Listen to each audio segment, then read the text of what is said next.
नमस्कार मित्रों, MVC classes Indira Nagar Barmer में आप सभी का हार्दिक स्वागत और अभिनंदन। और आज है राजस्थान करंट की क्लास लेकर मैं उपस्थित हूँ आपके सामने। और आज दिनांक है 28/6/2026 और ये राजस्थान का करंट। और इस राजस्थान के करंट का आज सबसे महत्वपूर्ण प्रश्न ये है कि कल 27 जून 2026 को अंतर्राष्ट्रीय एमएसएमई दिवस मनाया गया है। कब मनाया गया है? कल मनाया गया है। और ये राजस्थान का प्रथम जो है एमएसएमई उद्योग दिवस है जो राजस्थान में मनाया गया है। और ये पूछा जाए कि अंतर्राष्ट्रीय एमएसएमई दिवस कब मनाया जाता है, तो वो मनाया जाता है 27 जून को। अगर ये राजस्थान के संदर्भ में पूछा जाए तो कौन सा स्थान? जयपुर। जयपुर में कहाँ पर मनाया गया? तो जयपुर में मनाया गया कॉन्स्टिट्यूशनल क्लब है वहाँ पर।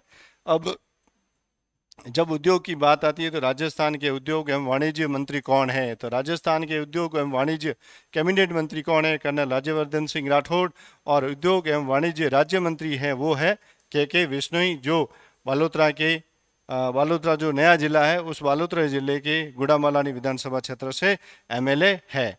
अब इसके बाद में कल 27 जून को एक औद्योगिक राजस्थान की नई औद्योगिक नीति राजस्थान इंडस्ट्रियल डेवलपमेंट पॉलिसी 2026 ये लागू हुई है। अब इसका लक्ष्य क्या है? इसका लक्ष्य ये है कि राजस्थान को वैश्विक उद्योगों का हब बनाना, यानी कि विश्व के जितने भी उद्योग हैं उन सभी उद्योगों का घर बनाना, तथा इसके साथ में वर्ष 2028-29 तक राज्य की जो अर्थव्यवस्था है उसको 350 बिलियन डॉलर तक पहुंचाना, ये इस नई पॉलिसी की का लक्ष्य है। ठीक है। इसके साथ में और है कि राजस्थान है जो विकसित राजस्थान 2047 के लक्ष्य को लेकर चल रहा है। और इसके तहत इस विजन में इस जो आधारित ये जो नीति है वो विकसित राजस्थान 2047 के विजन पर आधारित है। और इस नीति में ये है कि ग्रीन इंडस्ट्री, यानी कि ऐसे उद्योग विकसित करना है जिसके जो पर्यावरण का ध्यान रखे, सुशासन, निवेश और रोजगार, निर्यात और आधुनिक तकनीक का विकास है। इन सभी को सम्मिलित रूप से लेते हुए एक नई औद्योगिक नीति जो पर्यावरण का भी ध्यान रखे, यहाँ के रोजगार का भी ध्यान रखे, लोगों को रोजगार भी मिले और ऐसे उद्योग है जो यहाँ से उद्योगों का निर्यात हो तथा आधुनिक तकनीकी के साथ में मिलकर ये उद्योग पनपे, ऐसा। अब देख लीजिए इससे संबंधित कोई न कोई प्रश्न छपेगा, क्योंकि ये बहुत ही महत्वपूर्ण है। जो अब जो जितने भी कंपटीशन चल रहे हैं ना, उसमें आप ये नहीं है कि सीधे सीधे प्रश्न आएंगे। प्रश्न यहाँ से आ सकता है कि राजस्थान को वैश्विक औद्योगिक हब बनाने और वर्ष 2028-29 तक राज्य की अर्थव्यवस्था को 350 बिलियन डॉलर तक पहुंचाने की लक्ष्य का निर्धारण है, वो किस पॉलिसी में या किस औद्योगिक पॉलिसी में लागू किया गया है? तो वो होगा Rajasthan industry and development policy 2026। ये भी होगा, ये जो पॉलिसी है इसका लक्ष्य क्या है, इसका विजन क्या है? तो विजन है विकसित राजस्थान 2047। तथा ये भी पूछ सकते हैं कि ये जो एमएसएमई अंतर्राष्ट्रीय उद्योग दिवस है वो किस दिनांक को मनाया जाता है।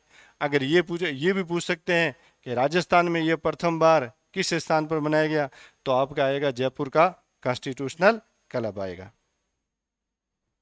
आगे है, अब इसी से संबंधित है, एमएसएमई से ही से संबंधित है कि 33 लाख से अधिक एमएसएमई उद्यमियों के साथ राजस्थान आज है देश का चौथा सबसे बड़ा एमएसएमई राज्य बन गया है। ये राजस्थान के लिए बड़ी बहुत अच्छी बात है कि जो सूक्ष्म, मध्यम एवं लघु उद्योग, यानी कि छोटे छोटे जो उद्योग हैं उनको राजस्थान है वो पनपाने का काम कर रहा है। और इसमें राजस्थान है भारत में अब कितने स्थान पर आ गया है? चौथे स्थान पर आ गया है। कितने स्थान पर आ गया है? चौथे स्थान पर। और राजस्थान में अगर पूछा जाए तो कितने एमएसएमई उद्यमी हैं, तो 33 लाख से अधिक है। अब देखो, इस एमएसएमई के तहत एमएसएमई उद्योग में जब ये मध्यम, सूक्ष्म एवं लघु उद्योग जो पनपाए हैं, तो राजस्थान सरकार ने ऐसे कुल 33 नए औद्योगिक क्षेत्र हैं वो विकसित किए हैं, उनके लिए खोज की है और खोज करके उनको ऐसा एक वातावरण प्रदान किया है जिसके तहत वहाँ से उद्योग पनपे, यानी वहाँ से रोजगार भी पनपे। वो ऐसे उद्योग हैं जिनसे आगे निर्यात के भी मतलब उनके जो चांस बन रहे हैं। तो राजस्थान सरकार ने कुल 33 है जो एमएसएमई नए उद्योग है उनको विकसित किया है जिससे कि उनसे रोजगार भी लोगों को मिल रहा है। अब आगे है, मुख्यमंत्री ने राजस्थान, अब इसके साथ में और कुछ क्या हुआ वो देखिए। राजस्थान औद्योगिक विकास नीति एक ये कल लागू हुई। दूसरे इसके साथ में ODOP कॉफ़ी टेबल बुक का विमोचन किया गया है। ये इस उद्योग से संबंधित है और इसका नाम क्या है, ODOP कॉफ़ी टेबल बुक, इसका विमोचन हुआ है। तीसरा एक पोर्टल है जिसका नाम है रैंप। क्या नाम है, रैंप। रैंप का अर्थ हुआ rising and accelerating MSME performance. ये है राजस्थान में जो MSME उद्योग से संबंधित उनकी जो परफॉर्मेंस क्या रही है उद्योगों की, उसका एक पोर्टल विकसित किया गया है। और इसका भी कल यानी कि 27, ये सभी हैं वो कल 27 जून को, यानी कि एक तो ये बुक हो गई, कौन सी, कॉफ़ी टेबल बुक, आगे ODOP, ठीक है, औद्योगिक विकास नीति ये, और एक ये रैंप पोर्टल है। इन सभी का शुभारंभ है वो राजस्थान के मुख्यमंत्री ने 27 जून को किया है। आगे है इसी कार्यक्रम में, अब इसी नीति में है, देखिए मुख्यमंत्री ने राजस्थान औद्योगिक विकास नीति, ODOP कॉफ़ी टेबल बुक, और ये तो अपन ने अभी पढ़ लिया था, और इसके साथ में एक और कि उद्योगों के लिए अब देखिए ये छोटे छोटे उद्योग पनपा रहे हैं, इसके लिए जो डेवलपमेंट जो पॉलिसी बनी है उसके लिए आगे बताओ क्या, कि उद्योगों के लिए सबसे ज़्यादा क्या जरूरी होता है, भूमि होती है। तो भूमि की उपलब्धता को सुनिश्चित करने के लिए, ठीक है ना, कि उद्योग राजस्थान में कोई लगाएगा, जो भी औद्योगिक जो है घराने यहाँ राजस्थान में आएंगे और यहाँ पर उद्योगों को अगर वो लगाना चाहते हैं तो उसके लिए सबसे ज़रूरी बात होती है कि वहाँ पर भूमि की उपलब्धता होनी चाहिए। तो भूमि की उपलब्धता को सुनिश्चित करने के लिए एक नई पॉलिसी लागू की गई है जिसका नाम है डायरेक्ट अलॉटमेंट पॉलिसी 2025, ये लागू की गई है। देखिए ये एक अलग सवाल है कि उद्योगों के लिए भूमि उपलब्धता सुनिश्चित करने के लिए कौन सी जो पॉलिसी है वो लागू की गई है, वो है डायरेक्ट अलॉटमेंट पॉलिसी 2025। और जिसके चलते पिछले एक वर्ष में, यानी कि जो पिछला यानी कि वर्ष 2025 गया ना, इसमें कुल 1600 से अधिक औद्योगिक भूखंडों को क्या किया गया है, सीधा ही अलॉटमेंट कर दिया गया है। इसमें अपना राजस्थान का सोलर प्लांट भी आता है जिसमें उस गांव की न तो ग्राम सभा को पूछा जाता है, और जिसके कारण बहुत परेशानियां आ रही है। और राजस्थान में औरण बचाओ जो आंदोलन है ये सब चल रहे हैं, वो ये पॉलिसी है जिसके कारण कुछ लोगों को बहुत ज़्यादा ही परेशानियां भी आ रही है। आगे है इसी में कि इस MSME उद्योग में 23 प्राथमिक क्षेत्रों में जरूरी सुधार लागू किए गए हैं। ऐसे जो 23 प्राथमिक जो क्षेत्र है ना, उसमें क्या किया गया है, जरूरी सुधार हुए हैं। साथ ही शहरी क्षेत्र में ये जो MSME इकाइयां हैं, इनके लिए लैंड यूज अप्रूवल की समय सीमा है वो 60 दिन से घटाकर 30 दिन कर दी गई है। अगर कोई शहर में लघु मध्यम एवं सूक्ष्म उद्योग लगाना चाहता है तो उसके लिए सबसे पहले क्या चाहिए, भूमि चाहिए। और उस भूमि की अप्रूवल है, पहले कितने दिन थी, 60 दिन थी, उसको घटा के कितने कर दिए, 30 दिन कर दिए। देखिए ध्यान से रखना, ये यहाँ से प्रश्न उठ सकता है, ठीक है ना, कि जो MSME इकाइयों की जो स्थापना की जो लैंड यूज अप्रूवल है उसके समय सीमा जो 60 दिन से घटाकर अब कितनी कर दी गई है, ये प्रश्न बन सकता है। या फिर जो अपने अब जो परीक्षा में जो प्रश्नों का जो नया ट्रेंड आया जिसमें जो कथन अकथन से संबंधित या निम्न में से कौन सा कथन संगत है, तो उसमें ये आ सकता है, ठीक है ना। तो 60 दिन से घटाकर 30 दिन करना, उद्योग शुरू करने में दी जाने वाली जो स्वीकृति है उसकी जो, अब देखो ये उद्योग शुरू करने के लिए जो राजस्थान सरकार द्वारा या फिर संबंधित जिला उद्योग ऑफिस के द्वारा जो स्वीकृति जारी होती है ना, उसकी सीमा है वो 120 दिन से घटाकर क्या कर दी गई है, 30 दिन कर दी गई है। थोड़ा ध्यान में रखना कि लैंड अप्रूवल भी है वो 60 दिन से घटाकर 30 दिन कर दिया है। उसी प्रकार से उद्योग को शुरू करने की जो स्वीकृति देनी है ना, वो भी 120 दिन से घटाकर 30, यानी ये दोनों 30 दिन हो गई है। फर्क इतना है कि ये उद्योग स्वीकृति की 2 दिन थे, पहले 120 थे, और वो कितने थे, लैंड अप्रूवल वाले 60 दिन थे। ये थोड़ा सा इनमें फर्क है।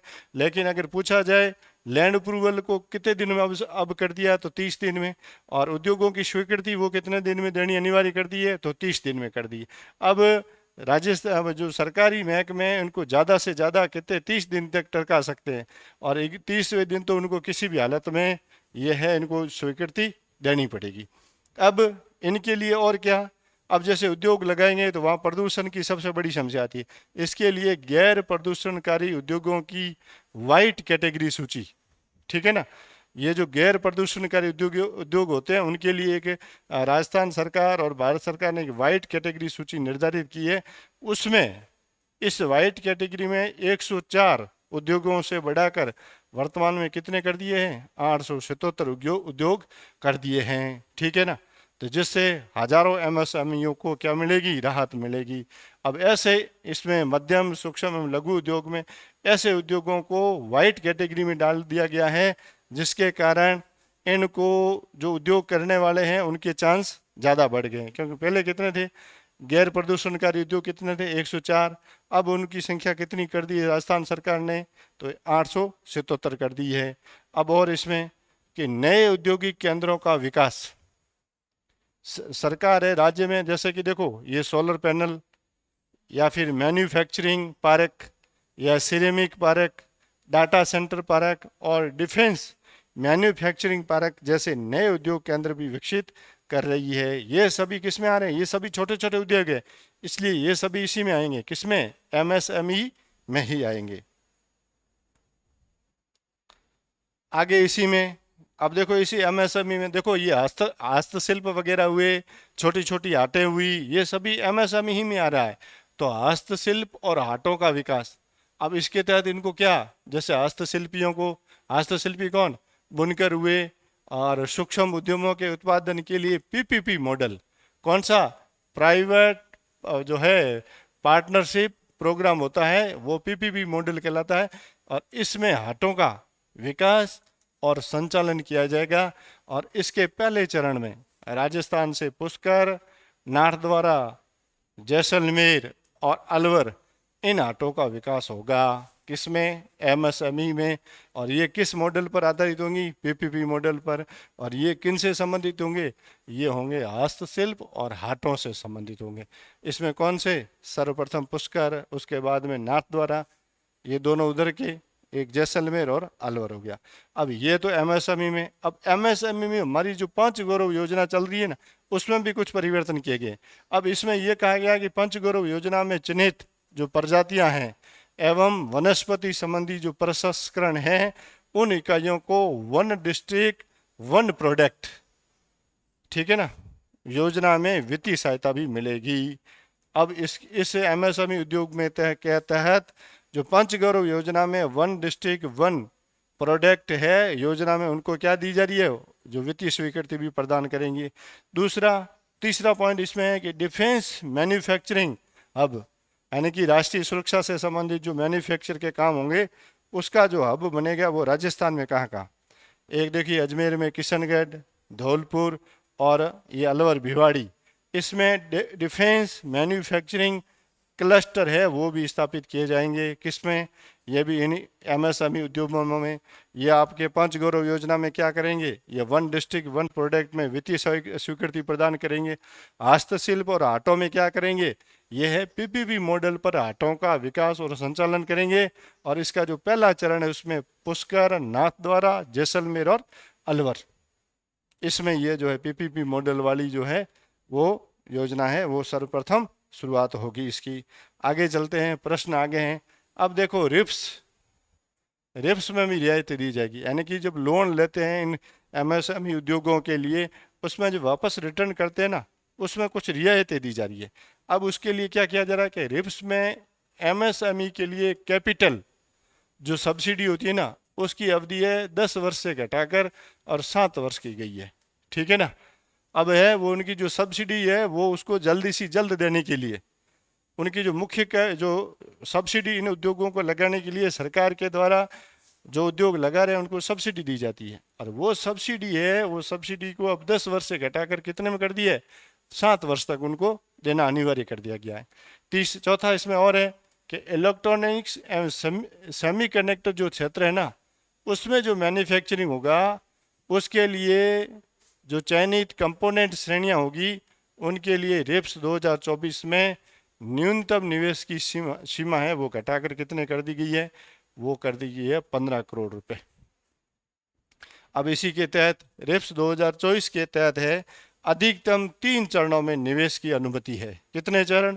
रेप्स 2024 में 3 चरणों में अधिकतम निवेश की अनुमति है। और भारत सरकार एक योजना चला रही है ECMA योजना के तहत आने वाली परियोजनाओं को किसमें 5 चरणों में निवेश की अनुमति प्रदान करेगी। ठीक है, अब देखिए इसको थोड़ा सा वापस, एक तो आ गया रेप्स यानी कि सब्सिडी है जो उद्योगों से संबंधित है, जो 10 वर्ष तक देने की थी ना उसको घटाकर 7 वर्ष में देगी। इलेक्ट्रॉनिक्स एवं सेमीकंडक्टर क्षेत्रों में जो मैन्युफैक्चरिंग पैकेज है उनमें जो कंपोनेंट श्रेणियां हैं उनको रेप्स 2024 में न्यूनतम निवेश की संख्या वो घटाकर कितनी कर दी गई है, 15 करोड़ रुपए।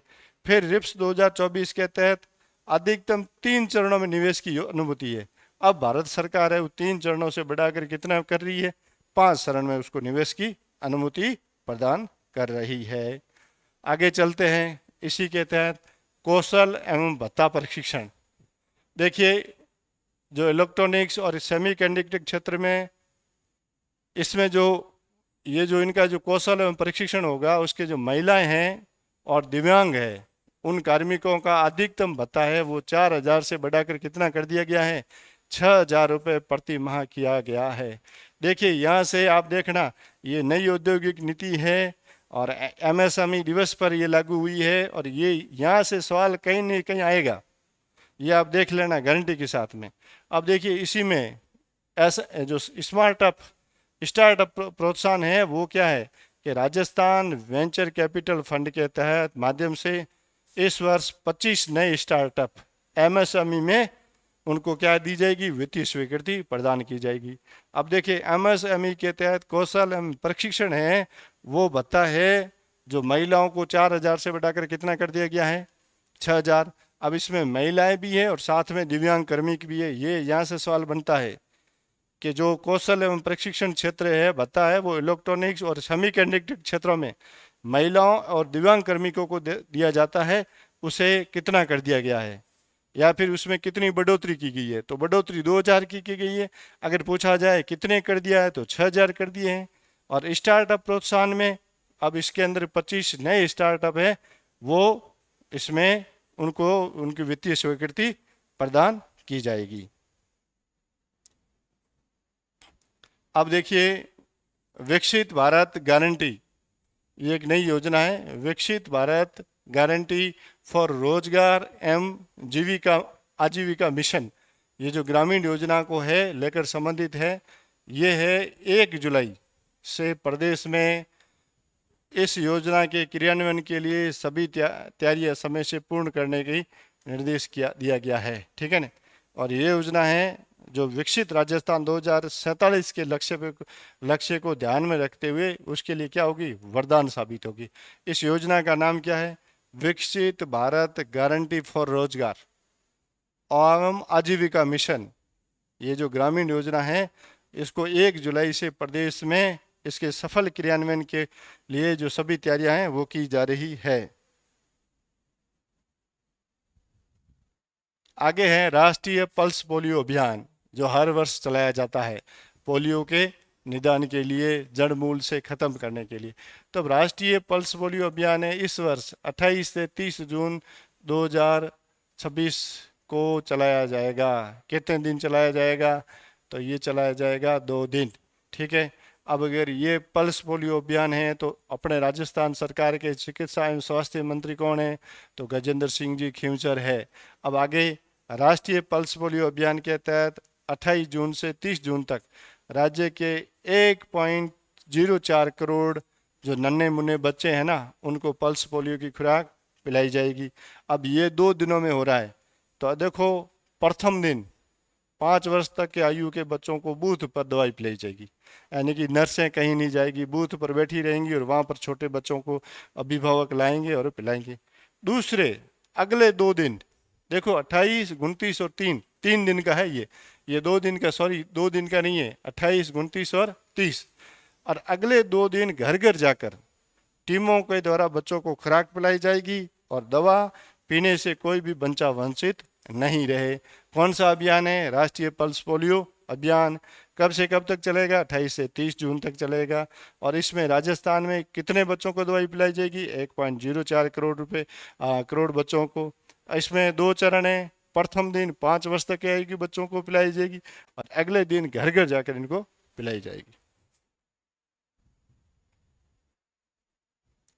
आगे इसी के अंदर है कि 5 वर्ष तक के बच्चों को पोलियो रोधी खुराक पिलाने के लिए प्रदेश में 59,217 बूथ स्थापित किए गए हैं और ये कोई इतना इम्पोर्टेंट है नहीं। आगे चलते हैं खेल और खिलाड़ी में। खेल और खिलाड़ी में राजस्थान के संदर्भ में बाड़मेर के गंगासरा निवासी प्रवीण सिंह दांदू ने ये CME नोड पुणे में एक राष्ट्रीय प्रतियोगिता हुई है जो अंडर 23 राष्ट्रीय रोइंग चैंपियनशिप में स्वर्ण पदक जीता है और ये राजस्थान के लिए बहुत बड़ी बात है और बाड़मेर के लिए भी।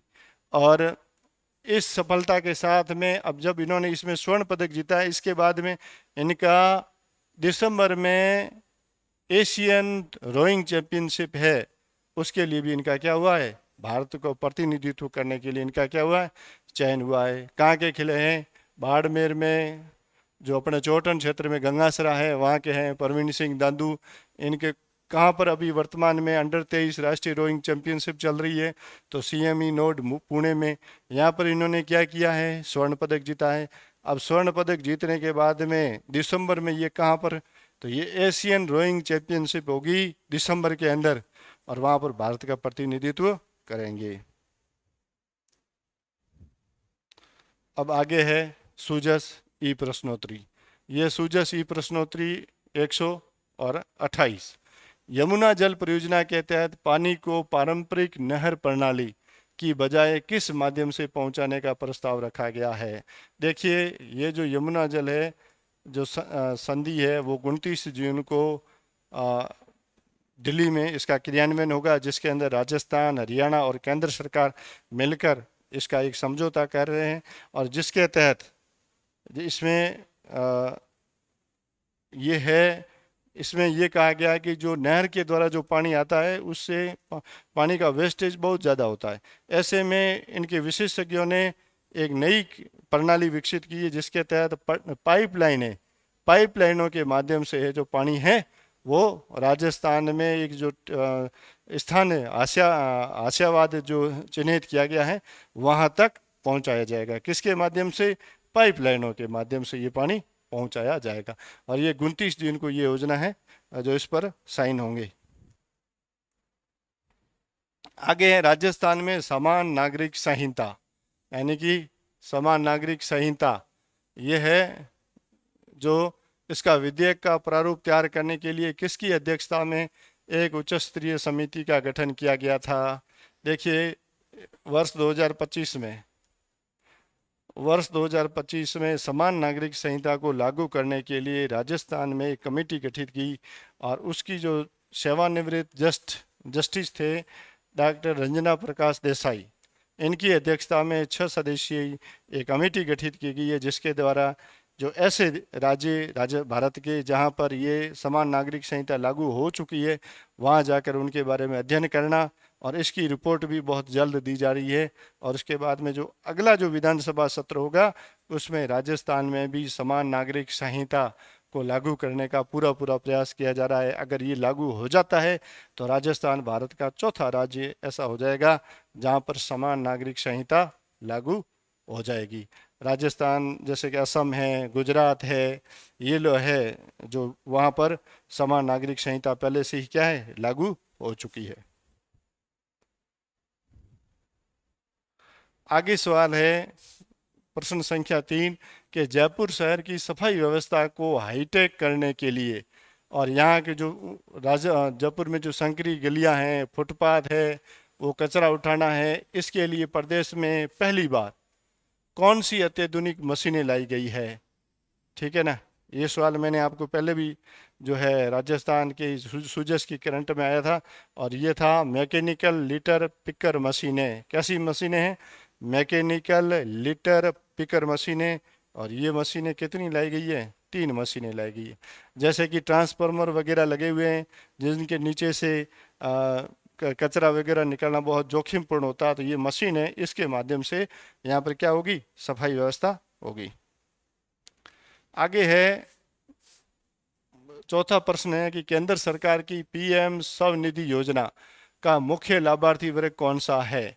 तो इसका जो मुख्य लाभार्थी वर्ग है वो ठेला और रेहड़ी वाला। कौन है? ठेला और रेहड़ी वाला। और ये जब ये जो नई बीमारी आई थी जो चीन से, जिसे कोविड वगैरह कहते हैं, कोविड के समय जो ये जो ठेले वाले और रेवड़ी वाले, ये जो इनका उद्योग वगैरह समाप्त हो चुका था, तब उन्होंने पीएम स्वनिधि योजना, जो बिना ब्याज के इनको पैसे दिए गए थे और उनको वापस जो है इनको पटड़ी पर लाने का प्रयास किया गया है इस योजना के तहत। आगे है प्रश्न संख्या 5, पंच गौरव योजना से संबंधित। और इसके तहत पूछा गया ब्यावर जिला वो है किसके अंदर जो है अपना महत्वपूर्ण स्थान रखता है? तो इसमें लिखा हुआ है क्वार्ट्ज और फेल्सपार पाउडर, पान मेथी और मसाला स्टोन आधारित या सैंड स्टोन। तो ये हो जाएगा क्वार्ट एंड फेल्सपार पाउडर से संबंधित है। और इससे पहले कल जो अजमेर से संबंधित भी एक प्रश्न आया था, तो उसके अंदर उनके टेक्सटाइल से संबंधित और ये जो किशनगढ़ क्षेत्र वगैरह है उनसे संबंधित ये प्रश्न आया था।